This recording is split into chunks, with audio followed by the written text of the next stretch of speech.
आज़ादी के पहले की बात छोड़ भी दें, अगर आज़ादी के बाद हमने उसका साथ दिया, उसके बचाव में खड़े हुए जिसने हमको पीड़ा पहुंचाई, जिसने हमको सबसे ज़्यादा दुख पहुंचाया, और वो है पॉलिटिकल इस्लाम।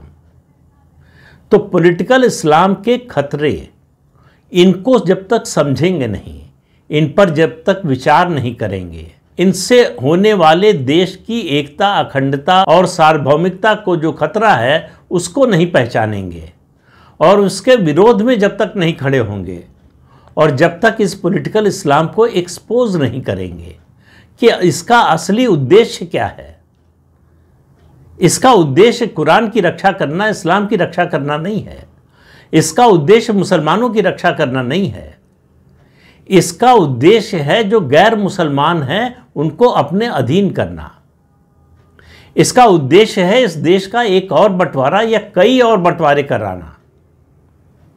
और आप देखिए, अभी अभी हाल ही में सुप्रीम कोर्ट के सामने जो हलफनामा दायर किया है दिल्ली पुलिस ने, उसमें स्पष्ट रूप से कहा गया है कि ये देश में तख्ता पलट की योजना थी जो दिल्ली में 2020 में दंगा हुआ, और जो लोग इसके पीछे जो सूत्रधार थे, जिन्होंने इसको शुरू किया, उनका उद्देश्य क्या था।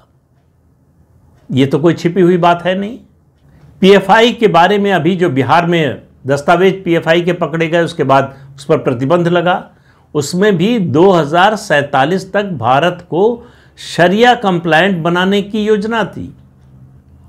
थी कहना गलत है, उनके दस्तावेजों में थी, और ये योजना उनकी अब भी है। पीएफआई का पॉलिटिकल ऑर्गन है एसडीपीआई, जो कांग्रेस का समर्थन करती है और कांग्रेस उसका समर्थन करती है। कम्युनिस्ट पार्टियां उसका समर्थन करती हैं। तो आप सोचिए कि खतरा कितना बड़ा है, देश के अंदर जो खतरा है। इसी की ओर योगी आदित्यनाथ ने इशारा किया है, बल्कि खुले रूप से जो है एक तरह से घोषणा की है। उन्होंने सारे राजनीतिक दलों, सारे राजनीतिक नेताओं से कहा है कि ये छिप छिप कर खेल खेलना बंद कीजिए, ये आंख मिचौली बंद कीजिए, खुले में आकर जो असली खतरा है उसका सामना कीजिए। और इस देश के सामने सबसे बड़ा, अगर देश की एकता, अखंडता, इस देश की संस्कृति को बचाने का अगर की सबसे बड़ी चुनौती अगर कोई है, तो वो है पॉलिटिकल इस्लाम से लड़ाई। पॉलिटिकल इस्लाम को जब तक आप, पहली बात तो यह है कि समझिए कि पॉलिटिकल इस्लाम है क्या। तो पॉलिटिकल इस्लाम को बचाने के लिए किस किस तरह के खेल किए जाते हैं, ये समझने की ज़रूरत है। उनको किस तरह का आवरण दिया जाता है।